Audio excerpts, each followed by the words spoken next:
"Mary, sweetheart, where are you?" I called out as soon as I got home. I could hear crying, but I couldn't see my daughter. The sound was soft, echoing through the house.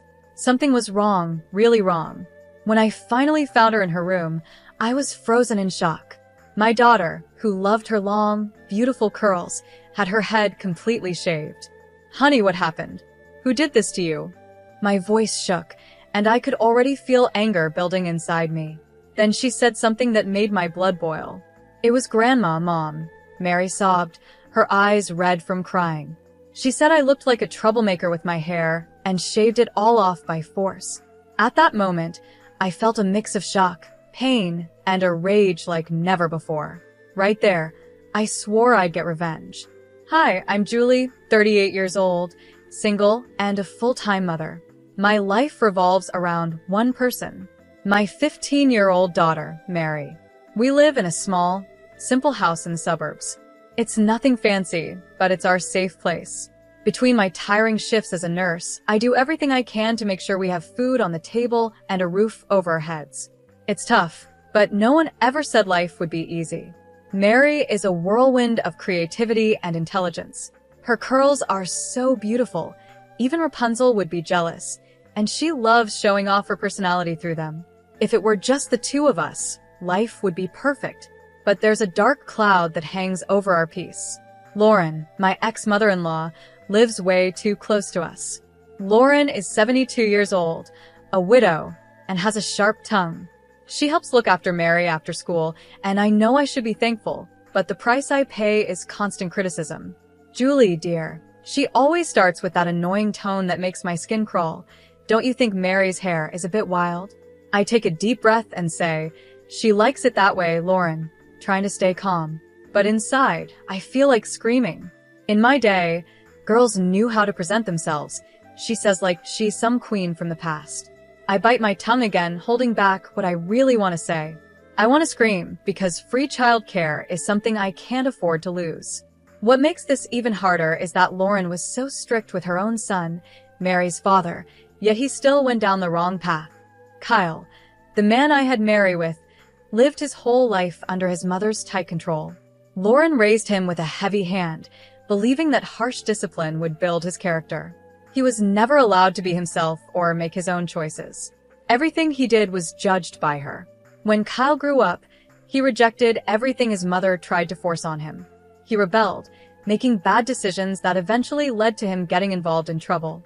Now, he's in prison, and Mary doesn't have her father in her life. Lauren, of course, blames the world and me for what happened to Kyle.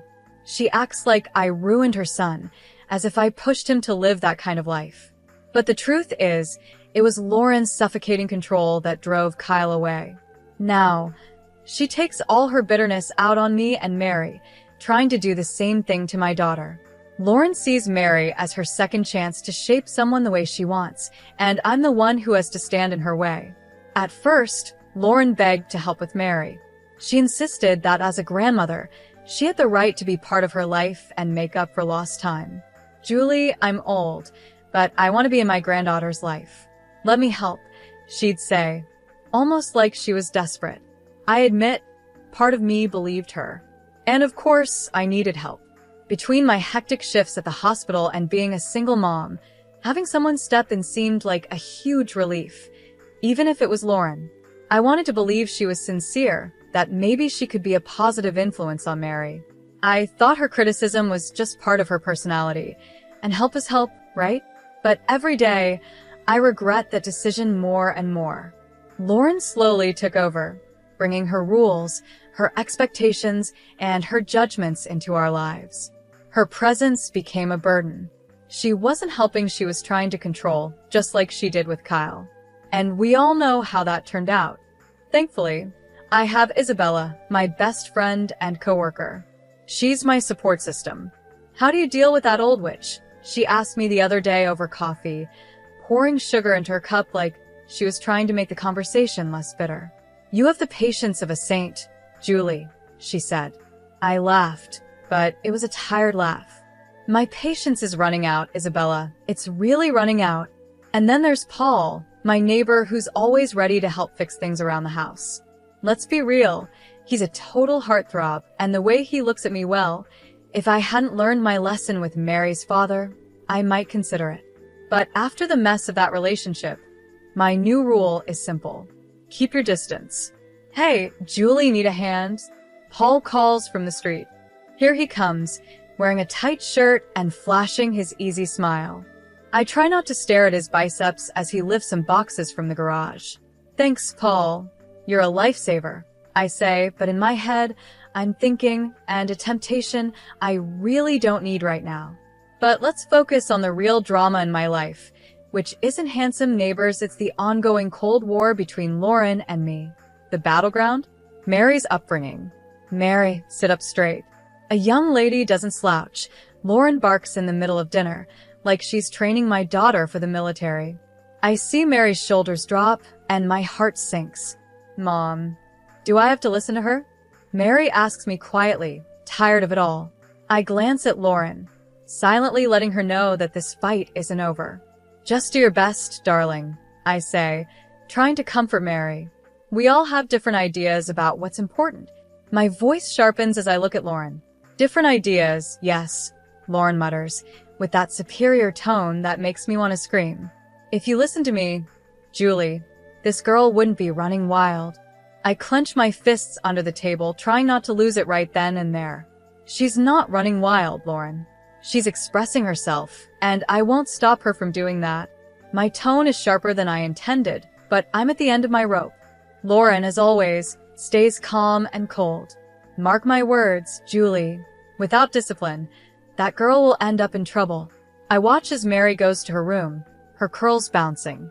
Curls I wouldn't be seeing for much longer. A shiver runs down my spine. I've been holding this situation together for so long, but something inside me is screaming that it's about to blow, and it's going to be ugly. After a long extra shift at the hospital, all I wanted was to come home, hug Mary, and forget about Lauren for a while. But as soon as I walked through the door, I felt it. Something was terribly wrong. Mary, sweetheart, I'm home, I called out, but there was no answer. The silence was thick, creeping over me like a bad feeling.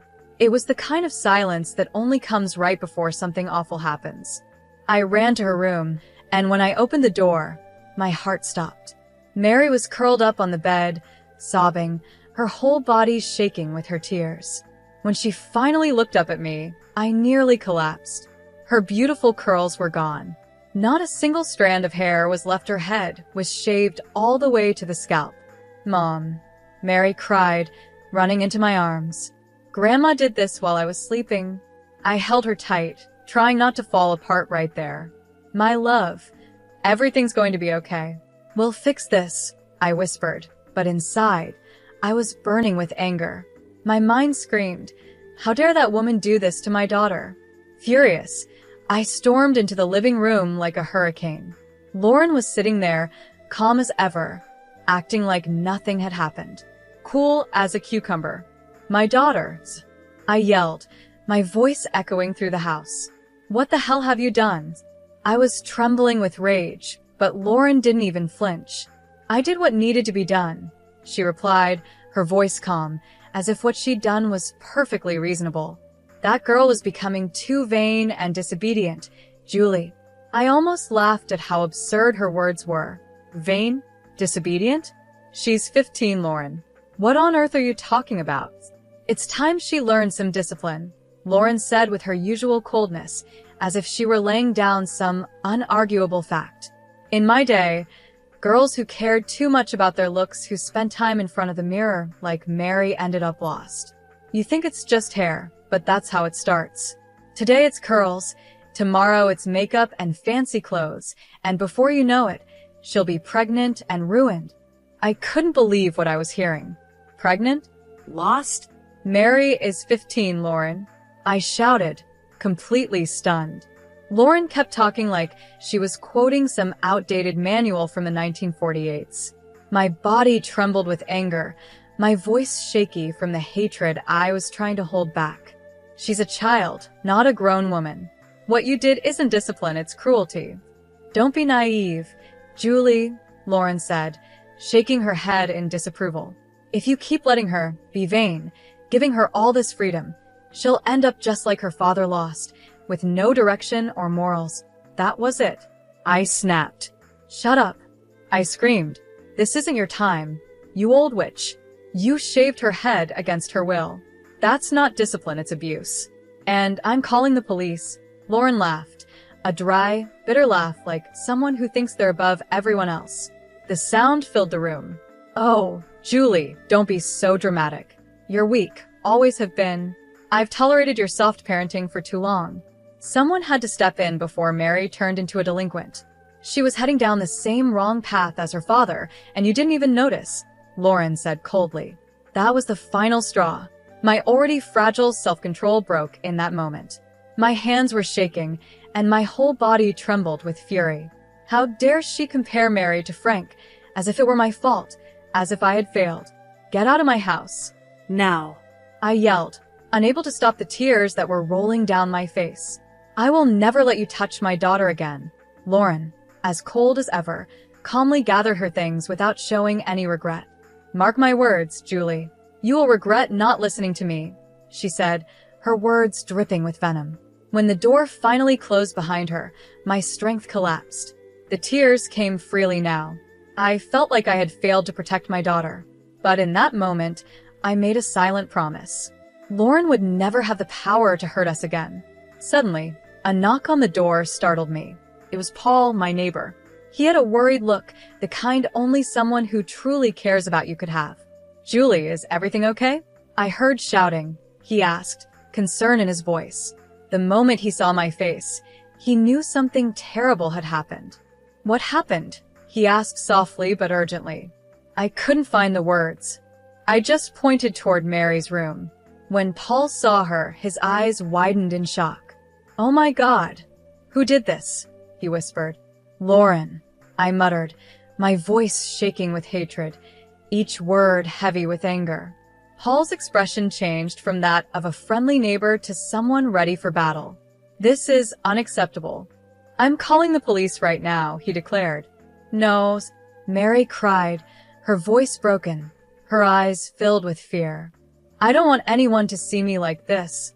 She curled up in my arms, and I held her tightly, trying to shield her from the pain that had pierced her heart. It's okay, my love, I whispered, trying to comfort her. We won't do anything you don't want to do. I'm here. Paul knelt beside us, his face showing both deep concern and restrained anger. Is there anything I can do? He asked, his voice kind but firm, like someone who wouldn't tolerate injustice. Before I could answer, my phone vibrated. It was Isabella, my best friend. Her voice was full of worry. Julie, what's going on? I got your message, and it sounded like you were falling apart. I tried to speak, but the words barely came out between sobs. I told her what had happened that night. That witch. Isabella shouted over the phone, filled with rage on my behalf. I'm coming over right now, Isabella said, and before I could even catch my breath, there was another knock at the door. In just a few minutes, she was inside, arms full of bags, looking like a hero ready for battle. Okay, here's the plan, she said with determination, pulling out tissues, hats, and fashion magazines. I brought ideas for pixie cuts and some inspiration for colored streaks. We're going to fix this right now. Mary, still heartbroken, managed a small smile as Isabella got to work. At that moment, I realized how lucky I was to have a friend like her. Isabella was always the one who knew how to solve things with a practical approach and a bit of humor. Relax. Aunt Isabella is here to save the day. And if that old witch comes back, we'll deal with her with a haircut and an axe, she joked, trying to lighten the mood. As Isabella worked on Mary's hair, making the best of what was left, Paul came closer, and I started to open up. I told him everything Lauren had done, every detail, every wound she had caused not just to Mary, but to me as well. The guilt weighed heavy in my heart. I can't believe I let that woman get so close to my daughter, I whispered. The days that followed were a blur of tears, anger, and sleepless nights. Mary refused to leave her room, let alone go back to school. I called work, pretending I was sick, but the truth was, Mary needed me, and that was all that mattered. Our first stop was the police station, but frustration hit quickly. The officer, looking completely uninterested, said, "I'm sorry, ma'am, but since there was no physical harm, this is a civil matter." Physical harm? I snapped before I could control myself. Look at my daughter. How can you say there's no physical harm? But it seemed the law was on Lauren's side. The injustice was right there, and I just wanted to scream. Our second stop was a lawyer's office. He listened carefully to our story and then said, "We can definitely pursue a claim for emotional damages." That small glimmer of hope was something, but I knew no legal action could truly heal the damage Lauren had done to Mary. Meanwhile, Paul had also been working quietly behind the scenes. "I have a friend who specializes in family law," he said one day, his eyes filled with determination. "He's willing to take your case pro bono." In that moment, I felt like maybe we weren't fighting this battle alone after all. I could have kissed him right then, but there wasn't time for that. Things were about to get even more complicated, and I knew I would need every bit of strength I had left. "We're going to bury that witch in paperwork," Paul said firmly, and with Isabella by my side, I knew I wasn't alone in this fight. First, the whispers started. In the supermarket, I noticed neighbors giving me sideways glances and hush murmurs. Then the phone calls began, mostly from distant relatives. "Julie, is it true you've been neglecting Mary?" one cousin asked, her voice dripping with judgment. That's when I realized Lauren wasn't just trying to hurt me, she was trying to destroy me.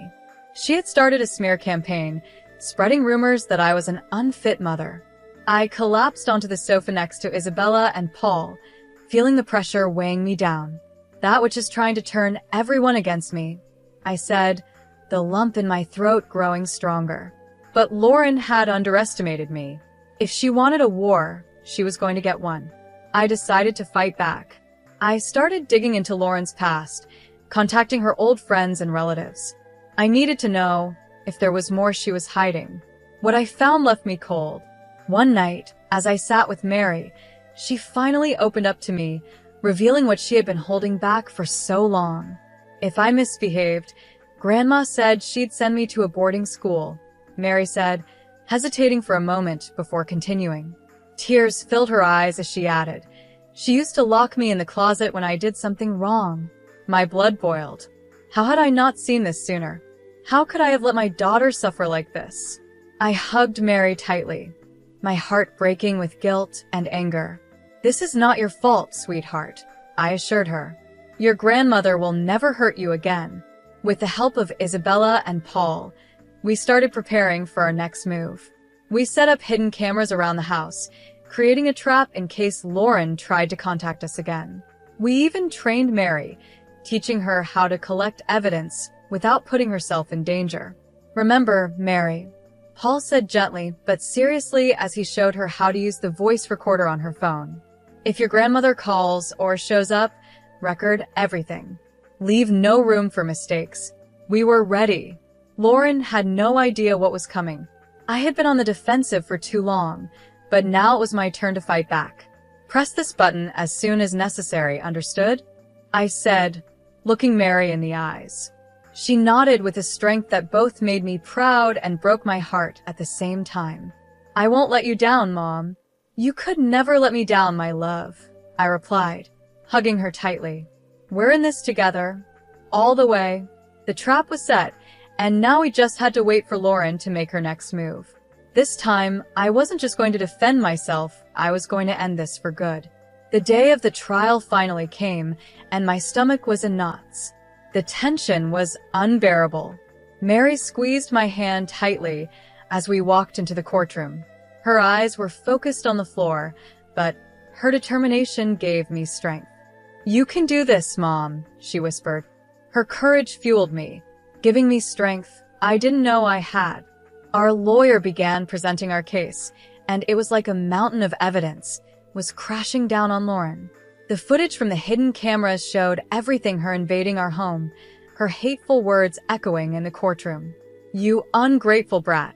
I'll teach you to never disobey me again," her voice boomed from the recordings. The judge, who had stayed calm up until then, grew more serious with each vile word Lauren had spoken. But that was only the start. One by one, witnesses took the stand: former family friends, nannies, even Mary's old piano teacher. They all shared their stories. She told me if I didn't make Mary practice piano for 5 hours a day, she'd fire me, the teacher said, his voice shaking. The stories kept coming, building an airtight case against Lauren. But the most powerful moment was when Mary gave her testimony. My brave little girl stood there, her voice trembling, but filled with determination. She told me if I told Mom what she did, she'd make sure I'd be taken away, Mary confessed, tears in her eyes. I couldn't hold back my own tears. Lauren's lawyer tried desperately to make her seem like a loving, misunderstood grandmother, but it was too late. The evidence was clear, and the court wasn't buying it. When the judge finally announced his decision, I felt like I could breathe again. This court grants a permanent restraining order against the defendant, the judge said firmly. Additionally, significant damages are awarded to cover therapy and emotional distress caused to the plaintiff. Lauren was officially out of our lives forever. As we left the courtroom, feeling lighter than I had in months, Lauren made one last pathetic attempt. She came toward us, tears streaming down her face, hoping for some kind of forgiveness. "Julie Mary, I'm sorry," she began, her voice trembling. But I cut her off, my voice cold and firm. "Save your apologies, Lauren. You're dead to us." I turned away without looking back, and we walked away. In that moment, a huge weight lifted off my shoulders. We were free. The months that followed were hard, but we got through them together. Mary started therapy, and little by little I saw my daughter come back to life. The sparkle in her eyes returned, and so did her strength. She was coming out of the shell she had been hiding in. One night, at the dinner table, with me, Isabella, Paul, and Mary, she made a surprising announcement. "I want to donate the settlement money," Mary said firmly. "I want to help other kids who've been through what I did." I smiled, proud of her strength, but as her words echoed in my mind, a plan started to form. Mary was healing, but I still carried the anger. Lauren had tried to destroy my daughter and ruin me, and I couldn't just let her get away with it. She needed to feel what we had felt. Lauren probably thought that the restraining order and enforced distance meant everything was settled, that she could finally live in peace. She had no idea the real battle was just beginning. First, I created a false sense of peace, no contact, no confrontations. I let Lauren believe we were out of her life, that the fight was over. But behind the scenes, I was preparing something bigger. I used what I knew about her life, her secrets, her mistakes.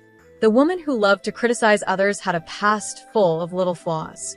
Unpaid debts, disputes, and then there was the financial scandal tied to her late husband's money. If that came out, it would destroy her reputation. With Isabella and Paul's help, I started uncovering those secrets.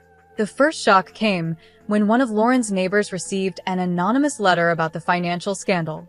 Not long after, a similar letter was sent to the condo's management office. Nothing concrete, just hints and suggestions, but enough to stir up suspicion and make her uncomfortable. Then, I reached out to an old friend of Lauren, someone she had betrayed years ago. I arranged a chance reunion, encouraging the friend to bring up stories Lauren would rather keep buried. Their already fragile relationship fell apart completely. Lauren's image started to crumble. But the final blow was the cruelest. Lauren thrived on the admiration and respect she forced on everyone around her. With the walls closing in and her reputation in ruins, she began to isolate herself. But before that, I spread a rumor that she was in a financial crisis, claiming that her own late husband had left her broke. The scandal made her a joke in the social circles she cared so much about. Eventually, Lauren found herself completely alone, no friends, no reputation, and no respect, which she had always demanded from everyone around her. She became irrelevant, and that hurt her more than anything else. When word of her downfall spread, Lauren tried to reach out to me, maybe to ask for help. But by then, the compassionate version of me no longer existed. There was no vulnerable Mary to protect anymore. There was just me, watching from a distance. She had tried to destroy my life, but in the end, she had destroyed her own. Thanks for listening to this story. I'm really curious to hear your thoughts, so feel free to drop a comment below and share your opinions. And don't forget to subscribe to the channel to catch the next stories.